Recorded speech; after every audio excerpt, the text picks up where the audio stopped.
It's Memorial Day weekend. It's a beautiful day, and here in New Hampshire it's the perfect time of year to plant. So today I'm planting broccoli, Brussels sprouts, broccoli rabe, and kale.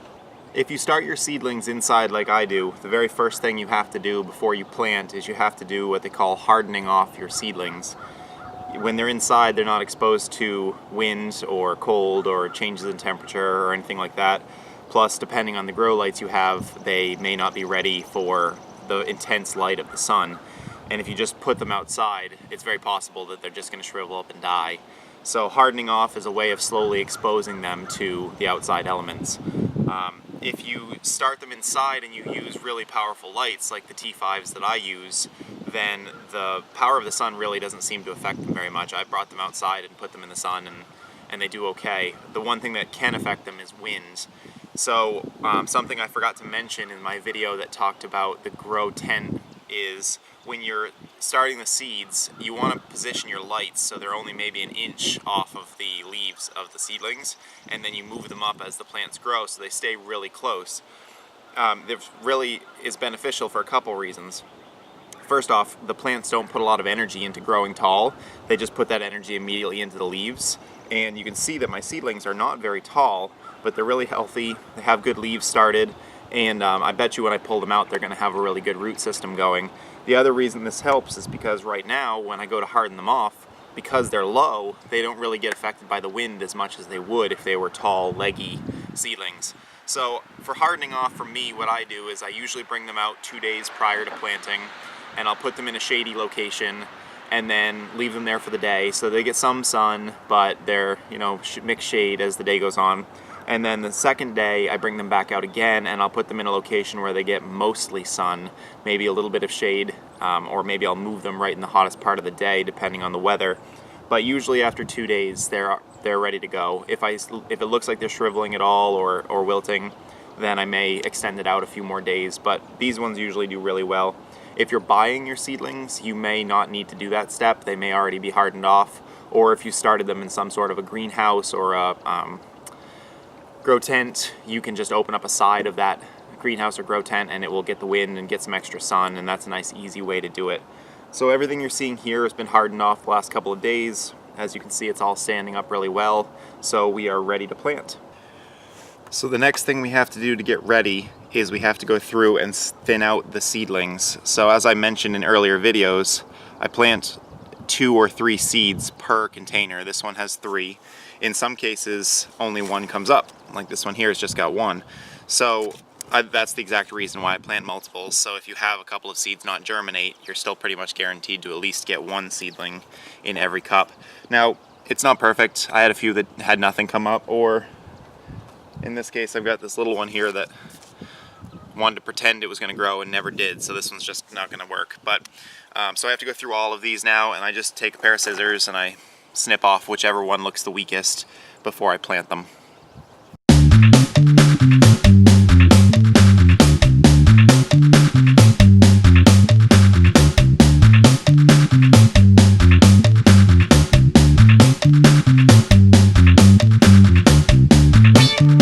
When you're doing this cutting, in some cases it's really obvious which one you should cut. Like in this case right here, you can see that the one on the right is much smaller, it's shorter. It's just pretty obvious that the left one's doing better. But in other cases, like this one here, it's really not as obvious which one is going to survive better throughout the year. What I've found is a good rule of thumb to kind of focus on when you're debating which one to cut is look at the very base of the stem. Whichever one seems more robust at the base, typically that means it has a better root system down below. Even though the leaves up above are doing about the same at this point, it looks to me like the one on the right has a slightly better base. So in this case, I'd cut the one on the left.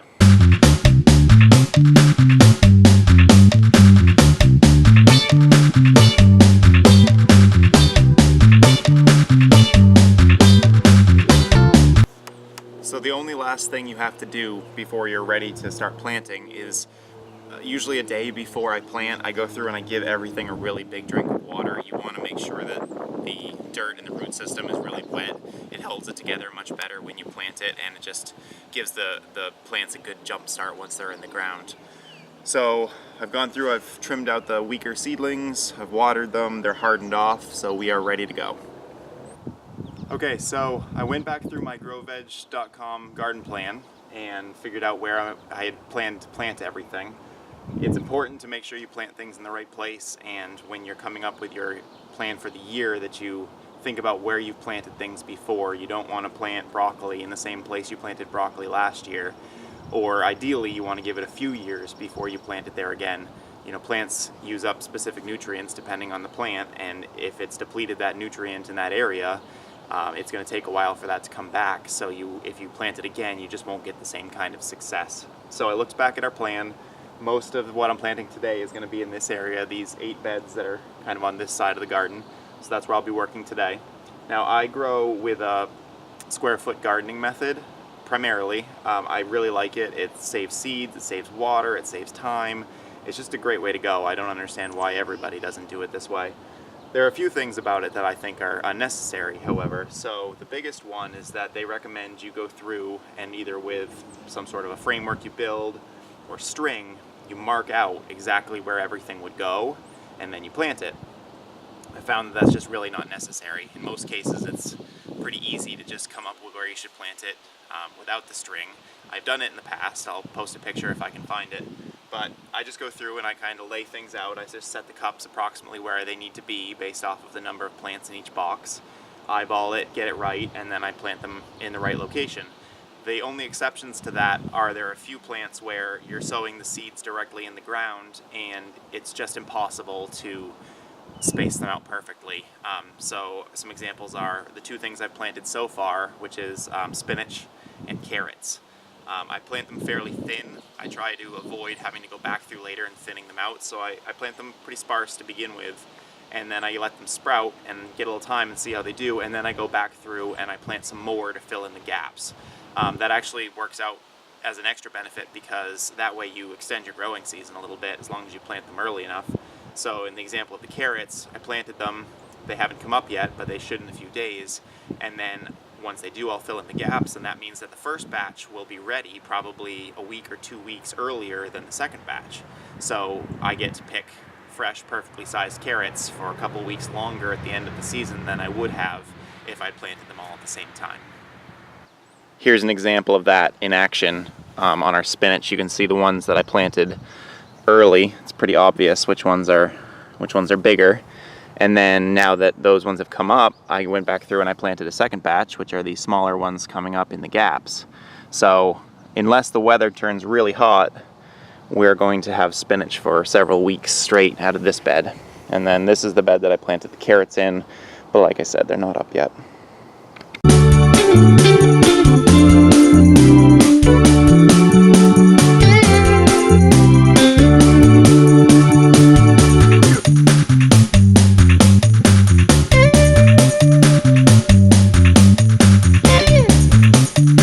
Alright, so here's the layout.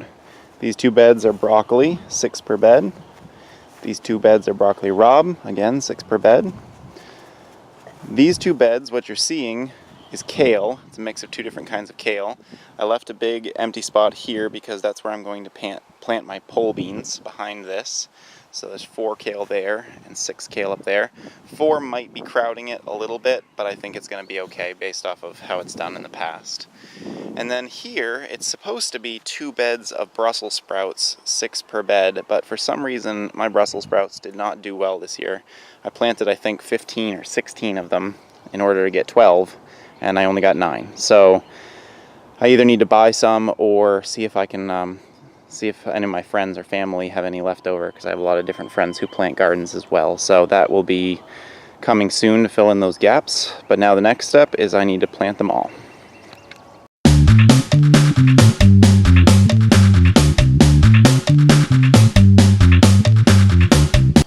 Okay, so a couple things to point out here. First off, you can see it's a pretty good sized, healthy plant. And I want to show the root ball on this thing, which is pretty much perfect. See, that's the way you want it to look. You got roots all the way to the bottom, but they're not really crowded at the bottom. They didn't run out of space. when we did that watering method that I talked about in prior videos, where you just fill up the base and let the water seep in from below, it really just gets those roots to go down deep. So this is perfect. This thing's going to do really well in the ground. The other thing that I want to point out is that, you know, the solo cups work really well. I just flip it upside down, pinch the edges really gently, and the whole thing pops right out. Again, if you watered it yesterday and kept it good and wet, they pop out and it stays nice and solid, and this is very easy to plant. So planting is pretty straightforward and simple. If your soil is nice and soft and loose like it should be, then you really don't need anything for tools. Just use your hand, dig a hole. You want to dig the hole just deep enough so that when you plant the seedling, it's right about at ground level, or maybe just slightly below ground level. And then once you have put it in the ground, get the seedling out. Again, this one looks fantastic. Gently set it in the ground. Fill in around it. Obviously you want to get it compacted in there a bit. Try to get all the large chunks out of the way. Get it compacted down a bit, and then you want to try to set it up so that there's a little bit of a ring of soil around it with a low spot by the plant, so that when you water, if you're watering with a watering can, you pour the water right there and the water will stay right around the seedling instead of running away and watering everything else.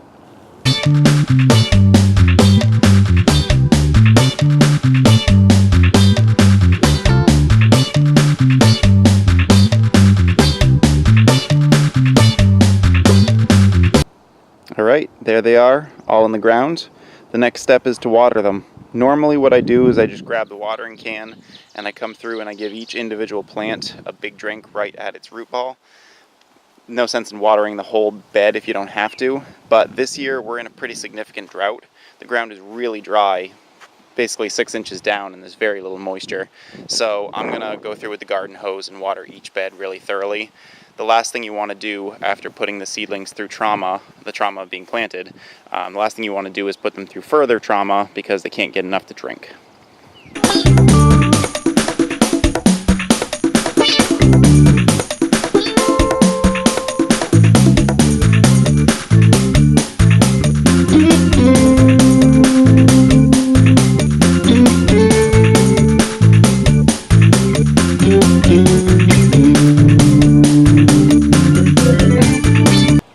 So there it is, pretty much done.